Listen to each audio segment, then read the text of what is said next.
কখনোই ভেঙে পড়ো না। জীবনে যা কিছু হারিয়ে যায় অন্য কোনো রূপে সেটি ঠিকই আবার ফিরে আসে জীবনে। Welcome dear student. আজকে আমরা ক্লাস 10 তোমাদের এই ভৌতবিজ্ঞান বিষয়ের পরিবেশের জন্য ভাবনা যে চ্যাপ্টারটি শুরু করেছিলাম, আজকে আমরা পার্ট 3 নিয়ে আলোচনা করব। আশা করছি তোমাদের জন্য পার্ট যে দুটো ক্লাস করেছি ভালো লেগেছে। অর্থাৎ এই ওজোন স্তর, এটিও আমরা ঠিক আগের ক্লাসগুলোর মতোই খুব সুন্দরভাবে আলোচনা করব। ধীরে ধীরে, কোনো আঁকপাকের কোনো দরকার নেই। এখানে আমরা এই পার্ট 3তে ওজোন স্তর সম্পর্কে যতটা সম্ভব আমরা ধীরে ধীরে খুব সুন্দরভাবে আলোচনাটি চালিয়ে যাব। তো শুভ কাজে আর দেরি নয়, আমরা শুরু করি এবার। তো এখানে তোমাদের হ্যান্ডরাইটিং নোটটা তোমাদের তুলে ধরেছি। তো এখানে আমরা নতুন একটা স্ক্রিনে তাহলে শুরু করতে যাচ্ছি কি ওজোন স্তর। ওকে,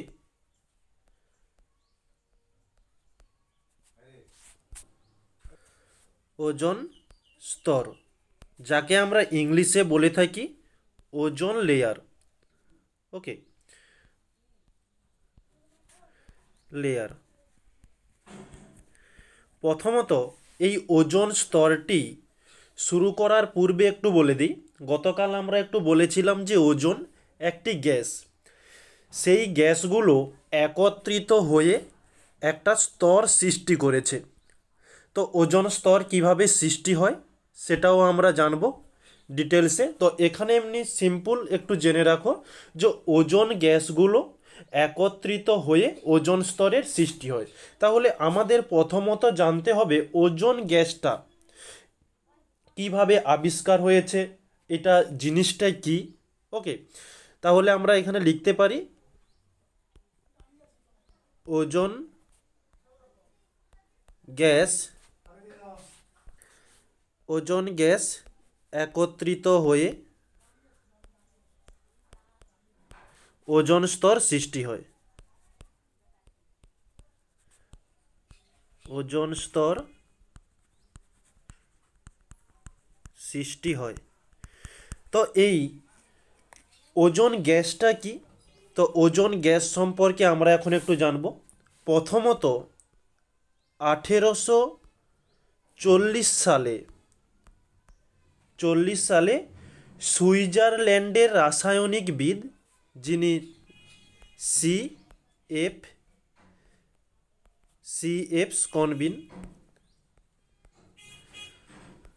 স্কনবেন, ওকে, স্কনবেন এই ওজোন গ্যাস কথাটি প্রথম আবিষ্কার করেন। তাহলে কে? 1840 সালে সি.এফ. স্কনবেন। আচ্ছা, ইনি কোথাকার বিজ্ঞানী? সুইজারল্যান্ডের বিজ্ঞানী। সুইজারল্যান্ডের বিজ্ঞানী। এটা হচ্ছে আমাদের প্রথম একটি পয়েন্ট গেল। দ্বিতীয় পয়েন্ট, আমরা জানি প্রত্যেকটা গ্যাসের একটা সংকেত আছে, যেমন oxygen, nitrogen, carbon die oxide. ঠিক একই রকমের এই ওজোন গ্যাসেরও একটি সংকেত রয়েছে। সেই সংকেতটিকে আবিষ্কার করেছিল 1865 সালে জে এল সোরেট এই সংকেতটি আবিষ্কার করেছিল কি? আচ্ছা, ওজোন গ্যাসের সংকেতটি কি? O3, অক্সিজেন O2 এবং ওজোন গ্যাস O3। এই O3টা, ওজোনটা কি অক্সিজেনকে দিয়েই বা অক্সিজেন নিয়েই তৈরি হয়েছে এই ওজোন গ্যাস। এটি আবিষ্কার করেন। যাই হোক, একটু হ্যান্ডরাইটিংয়ের সমস্যা হচ্ছে, একটু আমার ভয়েসের সাথে অ্যাডজাস্ট করতে পারো। তো এই হচ্ছে ওজোন গ্যাস। এখন এই ওজোন গ্যাসগুলো একত্রিত হয়ে ওজোন স্তর সৃষ্টি হয়েছে, যেটা তোমাদের প্রথমেই বলে এলাম। তা ওই ওজোন গ্যাস থেকে ওজোন স্তর যে কথাটি এসেছে, এটা কে আবিষ্কার করেছিল? তো এটা আবিষ্কার করেছিল 1913 সালে ফরাসি পদার্থবিদ, ফরাসি পদার্থবিদ চার্লস ফ্রেবি,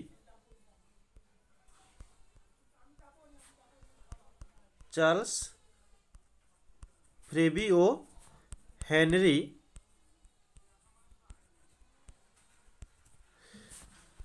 ব্রুসন, এই দুই বিজ্ঞানী ওজোন স্তর আবিষ্কার করেন। ওজোন স্তর আবিষ্কার করেন। ওকে, তো ওজোন গ্যাস এবং ওজোন স্তর সম্পর্কে আমরা প্রাথমিক ধারণাটা নিলাম। তো এখান থেকেও পরীক্ষাতে কিন্তু কোশ্চেন দিয়ে থাকে, যে তিনটে টপিক বলেছি তিনটে টপিকই খুব ইম্পর্টেন্ট টপিক রয়েছে। ওকে, এরপরে এই অর্থটা কি, অর্থ আমরা নেক্সট পয়েন্ট করব।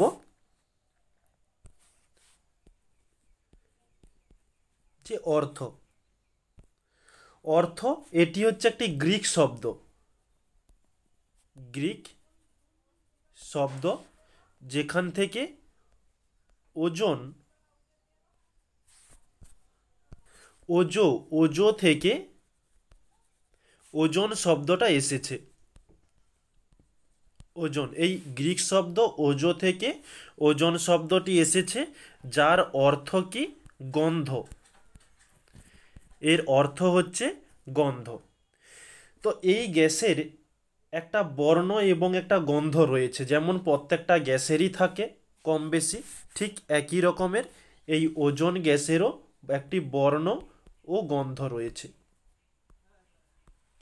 বর্ণ আর গন্ধটা কি, হালকা নীল বর্ণের হয়ে থাকে,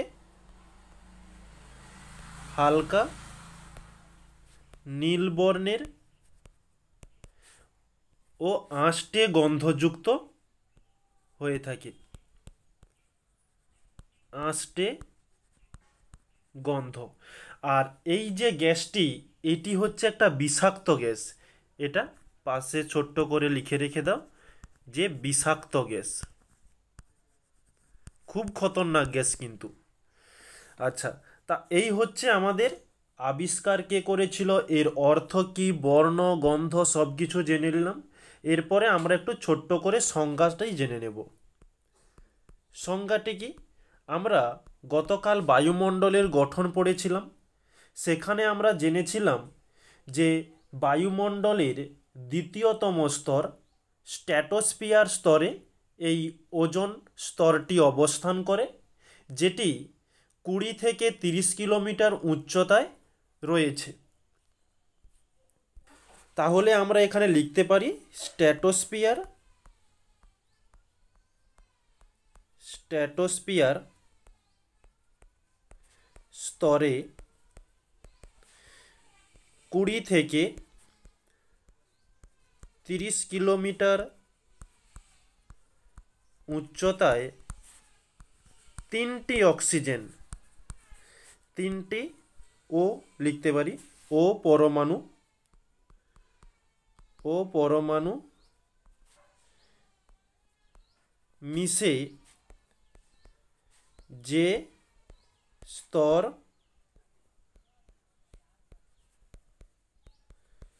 সৃষ্টি হয় তাকে ওজোন স্তর বলে। ওকে, বা এই স্তরকে ওজোন স্তরের পরিবর্তে ওজোনোস্ফিয়ারও বলা হয়, এখানে একটু লিখে দিই, বা ওজোনোস্ফিয়ার, ওজোনোস্ফিয়ার। ওজোন মানে হচ্ছে ওজোন গ্যাস এবং স্পিয়ার মানে অঞ্চল বা মণ্ডল, অর্থাৎ ওজোন মণ্ডল। এটি হচ্ছে আমাদের সংজ্ঞা। তো এখানে তিনটি অক্সিজেন পরমাণুর কথা কেন বলা হয়েছে, কারণ ওজোনের সংকেত হয়ে থাকে O3, তিনটি অক্সিজেন পরমাণু একত্রিত হয়ে তৈরি হয়েছে, তাই একে আমরা তিনটি পরমাণুর মিশ্রণ বলেছি। ওকে, তো এই যে স্তরটি বা এই যে গ্যাসটি, এই গ্যাসকে পরিমাপ করা যায়। ওকে, তো পরিমাপক যন্ত্রটা কি সেটা আমরা একটু জেনে নিই। পরিমাপক যন্ত্র, পরিমাপক যন্ত্র হয়ে থাকে স্পেকট্রোমিটার। ওকে, স্পেকট্রোমিটার এটি হচ্ছে ওজোন স্তরের পরিমাপক যন্ত্র। যেহেতু যন্ত্র রয়েছে, নিশ্চয়ই এর একটা একক রয়েছে। যদি একক না থাকে, যন্ত্রে আমরা কিভাবে পরিমাপ করব? ওকে, তাহলে এর একক কি হবে? আর এই একক এ শব্দ তোমরা ক্লাস 9-এ জেনে এসেছো, তো তবু একটু বলে দিই যে কোনো বস্তুর ভর পরিমাপ করবার জন্য আমরা তুলা যন্ত্র ব্যবহার করি। তো তুলা যন্ত্র একটা যন্ত্র, তার ওজন বা ভরটিকে পরিমাপ করার জন্য। আর আমরা কোন এককে পরিমাপ করব? কেজি, গ্রাম, এই সব, কুইন্টাল, এগুলো হচ্ছে একক। তো ঠিক সেই রকমই এই ওজন স্তরের পরিমাপের এককটা কি? একক হচ্ছে ডবসন একক। ওকে, ডবসন, যাকে আমরা ডি ইউ দ্বারা চিহ্নিত করি, ডবসন ইউনিট। ওকে, তো এক ডবসন ইউনিট বলতে কি বোঝো? এক ডবসন ইউনিট বলতে বোঝায় এসটিপিতে, এসটিপি। তো এসটিপি এটা কি? Standard temperature pressure. এটা তোমরা এখন জানোনি, কিন্তু আগে তোমাদের এই যে চ্যাপ্টারটি রয়েছে, এর আগে একটি চ্যাপ্টার রয়েছে গ্যাসের আচরণ বলে, তোমরা ওখানে এই এসটিপি সম্পর্কে জানবে। তো এখানে ছোট্ট করে লিখে রেখে দাও একটু। এসটিপিতে 0.01 মিলিমিটার মানে বেধ বিশিষ্ট ওজন স্তর, বেধ বিশিষ্ট ওজন স্তরকে আমরা কি বলবো? যে এক ডবসন ইউনিট। তো এখানে এসটিপি এটা একটু রেড কালার দিয়ে মার্ক করে রাখতে পারো, এটা আগের চ্যাপ্টারে আমরা জানবো। এখন এই হচ্ছে আমাদের ওজন স্তর সম্পর্কে আবিষ্কার জানা হলো, অর্থ জানা হলো, বর্ণ, গন্ধ, সংজ্ঞা, পরিমাপ, একক সব কিছু জানা হয়েছে। এবারে আমাদের যেটা মূল টপিকে যাওয়া, সেটি হচ্ছে যে ওজন স্তরের সৃষ্টি, কিভাবে ওজন স্তর সৃষ্টি হয়। তো এখন আমরা শুরু করতে যাচ্ছি যে ওজন স্তর সৃষ্টি। ওজন স্তর সৃষ্টি, তো খুব সুন্দরভাবে তোমাদেরকে বোঝানোর চেষ্টা করব। কেবলমাত্র দুটো বিক্রিয়া বা দুটো ধাপের মধ্যে হয়ে থাকে এই ওজন স্তর বা ওজন গ্যাস, যাই বলো না কেন একই জিনিস। এই ওজন গ্যাস কিভাবে সৃষ্টি হয় বা ওজন স্তর কিভাবে সৃষ্টি হয়, সেটি দুটি ধাপ, একটি ফার্স্ট আর একটি হচ্ছে সেকেন্ড। এখন বায়ুমণ্ডলের মধ্যে অক্সিজেন ঘুরে বেড়াচ্ছে, O2। তো এই অক্সিজেনকে সূর্য থেকে আসা ক্ষতিকারক অতিবেগুনি রশ্মি, সূর্য থেকে আমাদের ভূপৃষ্ঠের দিকে আসছে কি? অতিবেগুনি রশ্মি,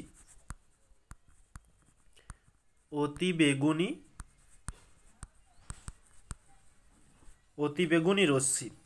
এই যে অতিবেগুনি রশ্মিটি এই অক্সিজেনের ওপর প্রভাব পড়বে, সেই অতিবেগুনি রশ্মি বা ইউভি রশ্মি, একে আমরা ইউভি রশ্মিও বলে থাকি।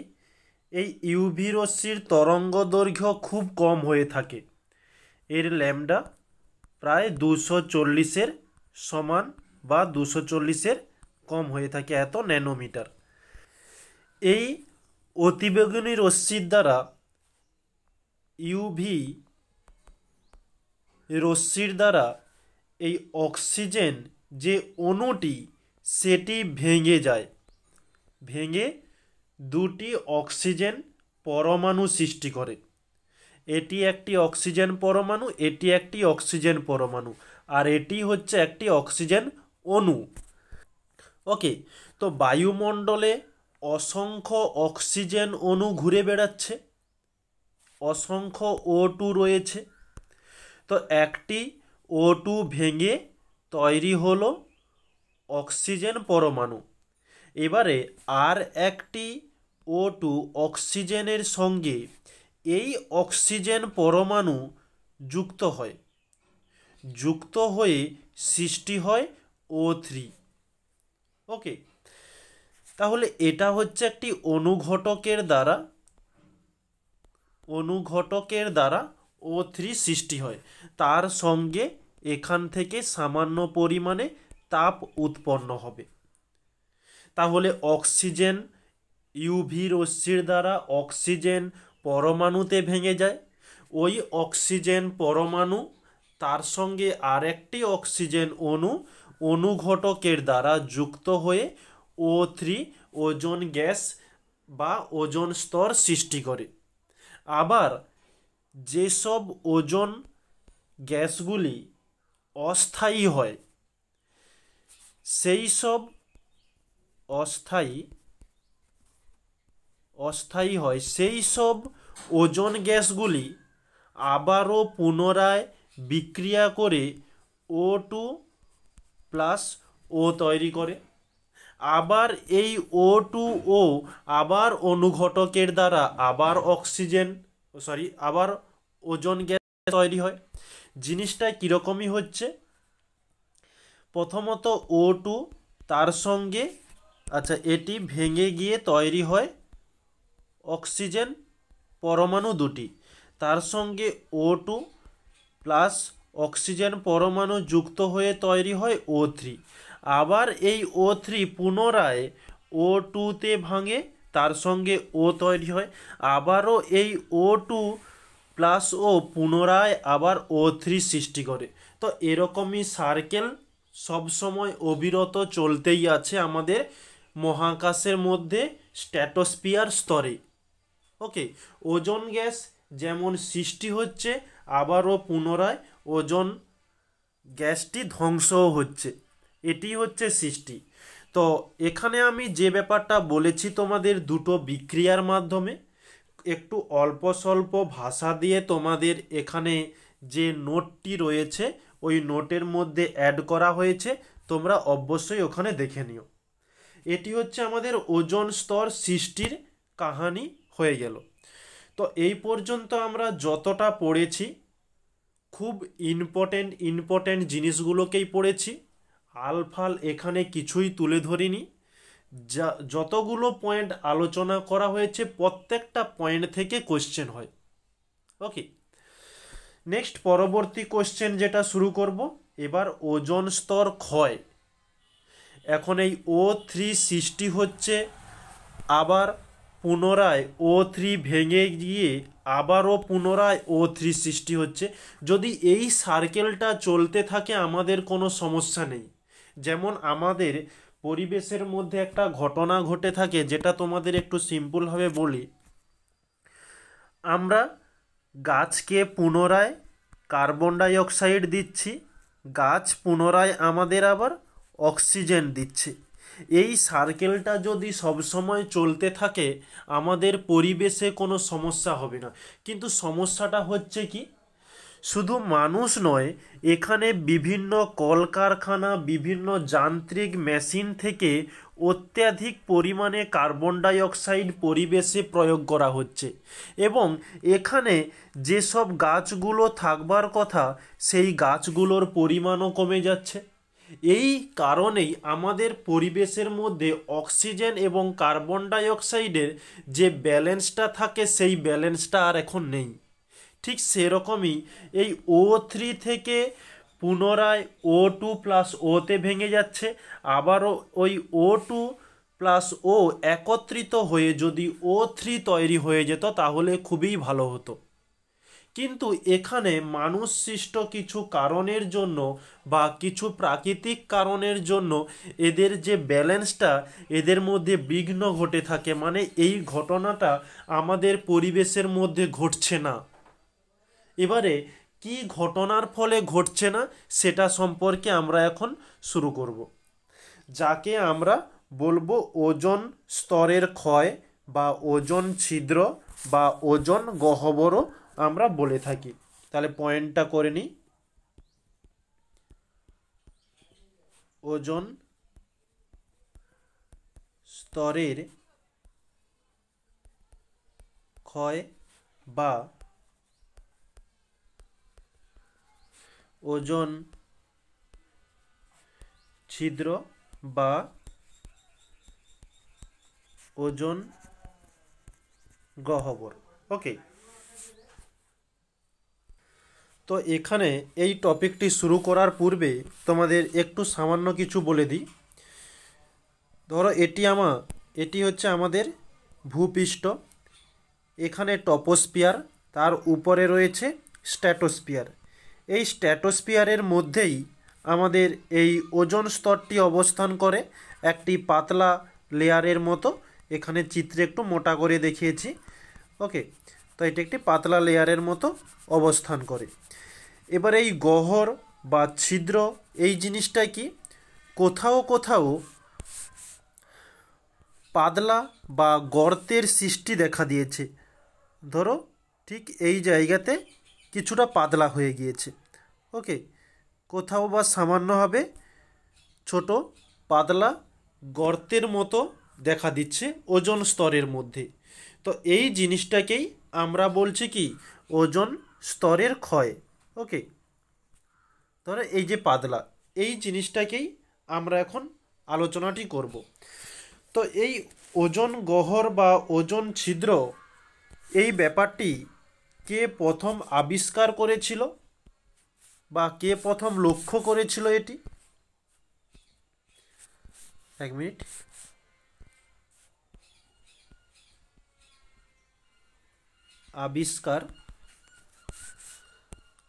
আবিষ্কার করেছিল 1982 খ্রিস্টাব্দে ব্রিটিশ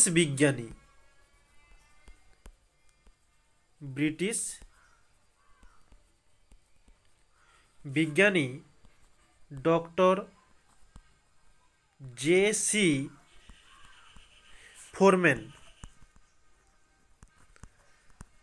ফোরম্যান এই ওজোন গহ্বরটি প্রথম আবিষ্কার করেছিল বা লক্ষ্য করেছিল। কোথায় লক্ষ্য করেছিল এই ব্যাপারটি? আটলান্টিকাতে বা আন্টার্কটিকায় এই ছিদ্রটি প্রথম লক্ষ্য করেন। তো এই ওজোন ছিদ্র বা ওজোন গহ্বর এর সংজ্ঞাটি কি হবে?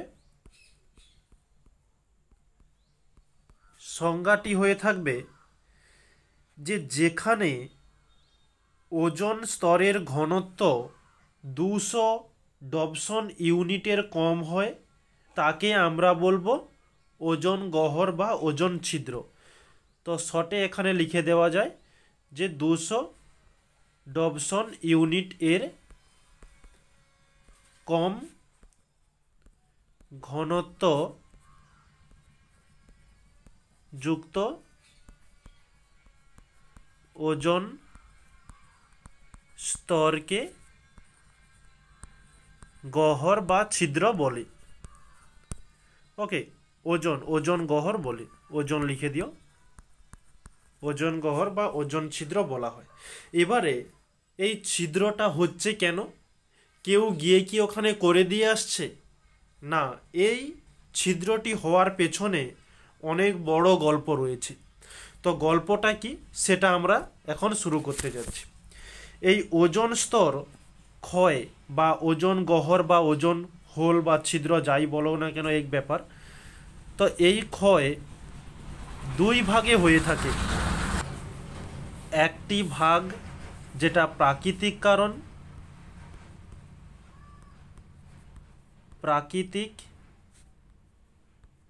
কারণের ফলে হয়, আর একটি হয়ে থাকে মনুষ্য সৃষ্টর জন্য হয়ে থাকে।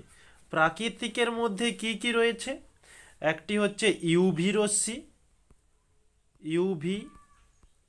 রশ্মি মানে অতিবেগুনি রশ্মি, আর একটি বজ্রপাত, আর একটি রয়েছে অগ্ন্যুৎপাত। অগ্ন্যুৎপাত প্রাকৃতিক দিক থেকে এই তিনটির মাধ্যমে ওজোন স্তরের ক্ষয় হয়ে থাকে। আর মানুষের মধ্যে সিএফসি, যাকে আমরা ক্লোরোফ্লোরোকার্বন বলে থাকি, এটা আমরা পরেই শুরু করব। NO এক্স এর পরিবর্তে 1 2 3 যা ইচ্ছা দিতে পারো। আর এদিকে আরেকটি রয়েছে হ্যালোন যৌগ। হ্যালোন যৌগ এগুলো আমরা আবার ধীরে ধীরে একটা একটা পয়েন্ট করে করে জানব। এখন প্রাকৃতিক কারণটা নিয়ে আমরা শুরু করি। তো প্রাকৃতিক কারণের মধ্যে কি বলছে?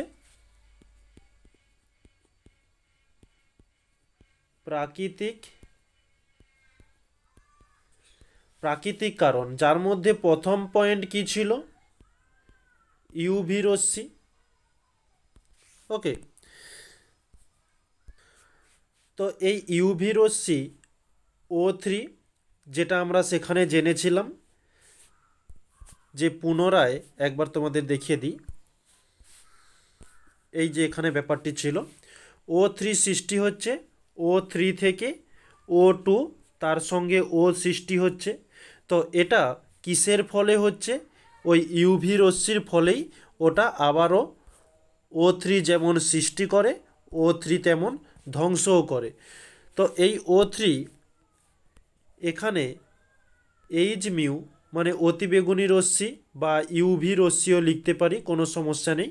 ইউভি রশ্মি, এখানে যে ইউভি রশ্মিটি O3কে ভেঙে দেয় তার তরঙ্গ দৈর্ঘ্য হয়ে থাকে 220 থেকে 340 ন্যানোমিটার।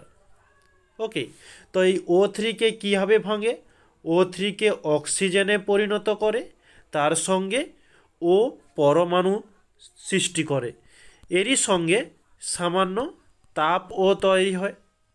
আবারও এই O3 এর সাথে একটি অক্সিজেন পরমাণু যুক্ত হয়ে এটি দুটো অক্সিজেন অণুতে পরিণত হয়।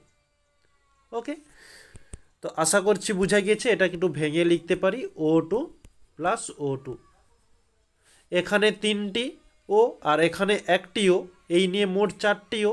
আর এখানে হচ্ছে 2, এখানে হচ্ছে 2, দুটো দুটো করে ভেঙে যায়। এইভাবে ইউভি রশ্মির দ্বারা ওজোন স্তরের ধ্বংস হয়ে থাকে। নেক্সট পরবর্তী পয়েন্ট আমরা কি ধরেছিলাম? যে বজ্রপাতের দ্বারা কিভাবে ওজোন স্তর ক্ষতি হয়ে থাকে। যখন বজ্রপাত হয়, আকাশের মধ্যে বিদ্যুৎ ছুটে বেড়ায়, মানে বিদ্যুৎ ক্ষরণ হয়ে থাকে। তখন বায়ুতে অবস্থিত অক্সিজেন, বাতাসের মধ্যে তো অক্সিজেন রয়েছে, তো ওই বাতাসের মধ্যে নাইট্রোজেনও রয়েছে। এই অক্সিজেন এবং নাইট্রোজেন একে অপরের মধ্যে যুক্ত হয়ে বজ্রপাতের যে টেম্পারেচার বা যে বিদ্যুৎটা থাকে সেটা প্রায় 3000 ডিগ্রি সেলসিয়াস। এই দুটো গ্যাসকে একত্রিত করে 3000 ডিগ্রি সেলসিয়াস দেওয়ার ফলে 2NO সৃষ্টি হয়, মানে 2 অণু নাইট্রিক অক্সাইড সৃষ্টি হলো, বা একে আমরা ভেঙে লিখতে পারি NO প্লাস NO। এবারে এই NO যেটা নাইট্রিক অক্সাইড সৃষ্টি হলো, ওই নাইট্রিক অক্সাইডের সঙ্গে পরবর্তীতে ওজোন স্তর বা ওজোন গ্যাস যুক্ত হয়ে এটা কি করে? যে NO2 এবং O2 সৃষ্টি করে, এই O3কে বিয়োজিত করে দিল। বিয়োজিত করে কি সৃষ্টি হলো? NO2 সৃষ্টি হলো এবং O2 সৃষ্টি হলো। এভাবেই বজ্রপাতের মাধ্যমে ওজোন স্তর ক্ষয় হয়ে থাকে। এবারে আমরা নেক্সট পরবর্তী পয়েন্টে যাব কি?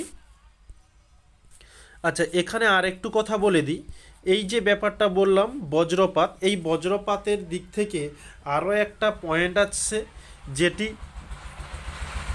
NO এর দ্বারা কিভাবে ওজোন স্তর ক্ষয় হয়, এটাও আমরা একটু আগেই পড়ব, কোনো অসুবিধা নেই। তো এখানেই দু রকমই প্রশ্ন দিয়ে থাকে, বজ্রপাতের মাধ্যমে কিভাবে ওজোন স্তর ক্ষয় হয়, বা দিতে পারে NO এর মাধ্যমে কিভাবে ওজোন স্তর ক্ষয় হয়। ওকে, আচ্ছা, এখন আমরা নেক্সট পরবর্তী পয়েন্টে যাচ্ছি। পরবর্তী পয়েন্ট কি বলছে, অগ্নুৎপাত। অগ্নুৎপাত, এই অগ্নুৎপাতের মাধ্যমে কিভাবে ওজোন স্তর ক্ষয় হয়। এই যখন অগ্নুৎপাত হবে, অগ্নুৎপাতের মধ্যে ক্লোরিন মানে Cl2 এবং ব্রোমিন Br2 অবস্থান করে। ওকে, এই অগ্নুৎপাতের মাধ্যমেই Cl2 এবং Br2 যুক্ত থাকার ফলে এই Cl2 O3 সঙ্গে বিক্রিয়া করে O3কে আলাদা করে দেয়, ClO এবং O2 তৈরি হয়। আবার এই ব্রোমিন Br কি করে, O3 সঙ্গে বিক্রিয়া করে মানে বিয়োজিত করে O3কে ভেঙে দেয়, BrO প্লাস O2 তৈরি করে। এইভাবে অগ্নুৎপাতের মাধ্যমে ওজোন স্তর ক্ষয় হয়ে থাকে। তো এই যে বিক্রিয়াগুলো যেটা তোমাদের পড়া হলো, তোমাদের পরীক্ষাতে কোশ্চেন দিয়ে থাকে যে 2 নাম্বারের জন্য প্রাকৃতিক কারণে কিভাবে ওজোন স্তর ক্ষয় হয়।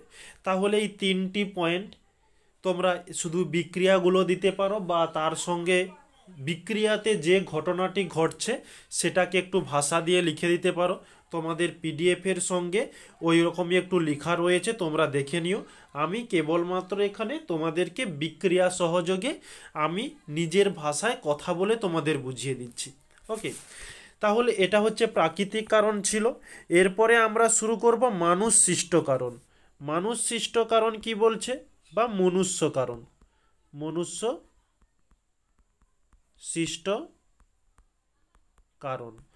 মনুষ্য সৃষ্ট কারণের মধ্যে প্রথম যে পয়েন্টটা আমি তোমাদের বলেছিলাম যে CFC। এবারে এই CFCর পুরো নামটি কি, ক্লোরোফ্লোরোকার্বন। এই CFC বিভিন্ন জায়গা থেকে সৃষ্টি হয়ে থাকে, যেমন এয়ার কন্ডিশন এসি থেকে, বিভিন্ন রঙের শিল্প থেকে, প্লাস্টিক তৈরির কারখানা থেকে। এরকমই বিভিন্ন শিল্প রয়েছে যেখান থেকে এই CFC এক প্রকারের ক্ষতিকারক বিষাক্ত গ্যাস, এই গ্যাসটি সৃষ্টি হয়।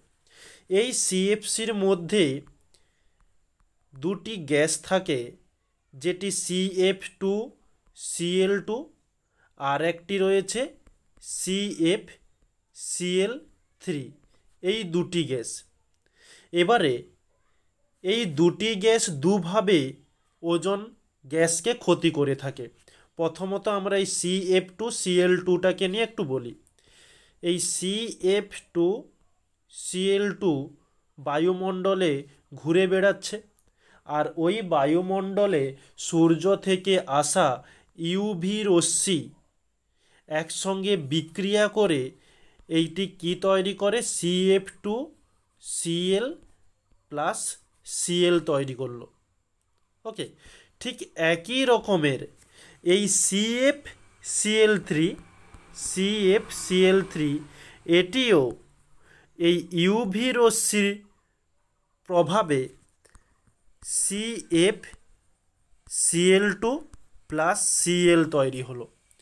দুই ক্ষেত্রে এই Cl অর্থাৎ ক্লোরিন সৃষ্টি হলো। এই ক্লোরিন গ্যাস একটা বিষাক্ত গ্যাস। এই ক্লোরিন গ্যাস আবার পুনরায় কি করে, ক্লোরিন পুনরায় O3 এর সঙ্গে বিক্রিয়া করে O3কে ভেঙে দেয়, Cl বা O2। এই একটি ক্লোরিন পরমাণু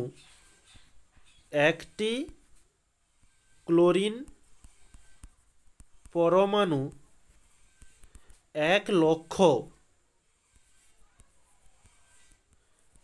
লক্ষ ওজন O3 কে ভাঙতে পারে। মানে একটি ক্লোরিন পরমাণু আমাদের এই পৃথিবীর রক্ষা কবচ, যেটি আমরা ওজোন স্তর নামে জানি, এই ওজোন স্তরের কতটা ক্ষতি করে তোমরা অনুভব করতে পেরেছ। একটি ক্লোরিন পরমাণু 1 লক্ষ O3 অণুকে ভাঙতে সক্ষম। এটা হয়ে গেল CFCর কাজ।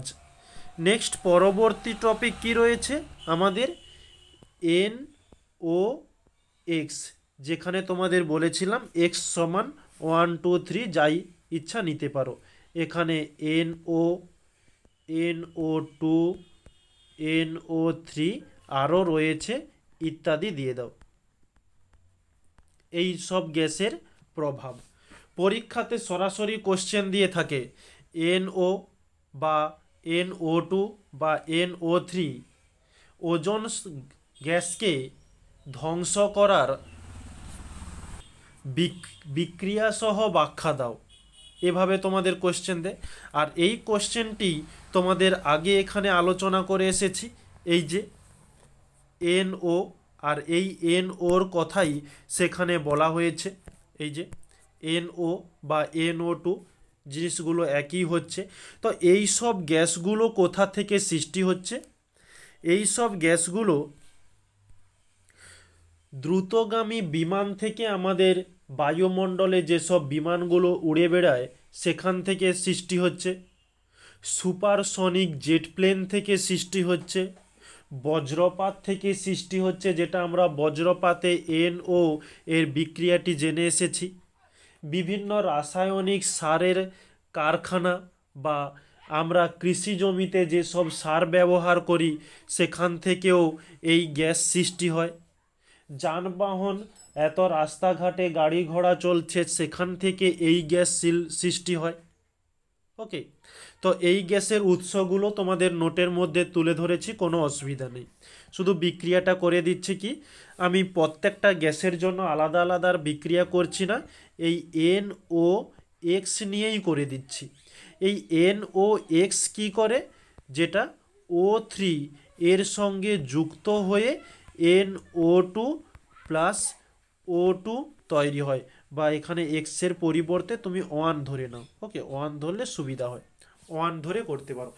NO প্লাস তার সঙ্গে O3 মানে ওজোন গ্যাস যুক্ত হয়ে NO2, তার সঙ্গে O2 সৃষ্টি হচ্ছে, অর্থাৎ O3 কে ভেঙে চুরমার করে দিচ্ছে।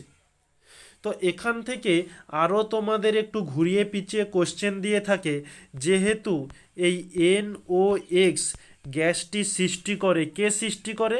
যেটা বললাম তোমাদের, দ্রুতগামী বিমান, বা শর্টে বিমান লিখলাম, বিমান, সুপারসনিক জেট প্লেন।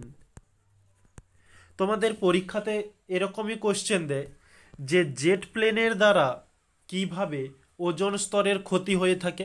তোমরা তো একটু কনফিউশন হয়ে যাবে যে স্যার তো এটা করায়নি, কিন্তু এটা এখান থেকেই সৃষ্টি হয়েছে। এই জেট প্লেন থেকে কোন গ্যাস সৃষ্টি হয়? NOx। আর এই NOx এই বিক্রিয়াটাই সৃষ্টি করছে, মানে ওই NOx O3-র সঙ্গে যুক্ত হয়ে O3 কে বিয়োজিত করে দিচ্ছে। ওকে, তো জেট প্লেনের পরিবর্তে জিজ্ঞাসা করতে পারে বিমানের দ্বারা কিভাবে ওজোন স্তর ক্ষতিগ্রস্ত হয়। ঠিক এই একই জিনিস। তাহলে NOx এর কারবার আমাদের মিটে গেল। পরবর্তী গ্রুপ যেটা আমরা যাব, একটু 1 মিনিট এটা একটু ক্লিয়ার করে দিই, তাহলে আমাদের এই পেজেই কাজটি হয়ে যাবে যেটা রয়েছে।